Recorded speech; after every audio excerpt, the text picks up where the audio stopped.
નાના વેપારને ટાર્ગેટ કરી લૂંટ કરવાની મોડસ ઓપરેન્ડી ધરાવતા રીઢા ગુનેગારને ગણતરીના કલાકોમાં જ ઝડપી પાડી કાયદેસરની કાર્યવાહી કરતી ડિંડોલી પોલીસની ટીમ ગઈ તારીખ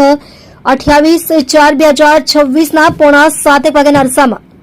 ફરિયાદી શ્રી ડિંડોલી પ્રિયંકા ટાઉનશીપ સોસાયટી વિભાગ 2ના ગેટ સામે આવેલ ખાડીના નાળા પાસે ચિકનનું ટેબલ રાખી નોનવેજનો વ્યવસાય કરી રહેલ હતા. તે દરમિયાન ડિંડોલી ખરવાસા રોડ ઉપર આવેલ જલારામ સોસાયટીમાં રહેતો વિશાલ ઉર્ફે માંજરો કુમાવત નામનો ઈસમ ત્યાં ધસી આવેલ અને ફરિયાદીને પીઠના ભાગે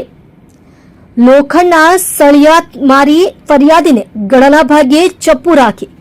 તેના ખિસ્સામાં રહેલ રોકડા રૂપિયા 5,000 તથા મોબાઈલ ફોન તથા મોપેડની ચાવી કાઢી લઈને લૂંટ કરીને ફરિયાદીની મોપેડ લઈ નાસી ગયેલ હોય, જે બાબતે ડિંડોલી પોલીસ સ્ટેશનમાં લૂંટનો ગુનો રજીસ્ટર થયેલ. ડિંડોલી પોલીસ સ્ટેશનના first police inspector Shri PL Vaghela સાહેબ તથા second police inspector Shri JM Khant સાહેબ નાઓએ સદર લૂંટના ગુનામાં સંડોવાયેલ આરોપીને શોધી કાઢવા સારું સર્વેલન્સ સ્કોડના police sub inspector Shri LH Masani તથા બીજા સ્ટાફના માણસોની સૂચના કરતા police sub inspector Shri LH Masani નાઓના સીધા સુપરવિઝન હેઠળ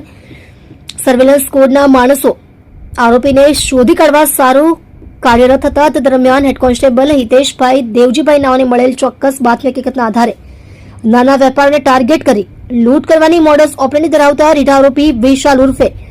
માંજરો રાજેન્દ્ર કુમાવતને ગણતરીના કલાકોમાં જ લૂંટના મુદ્દામાલ સાથે ઝડપી પાડી કાયદેસરની કાર્યવાહી કરવામાં આવેલ છે.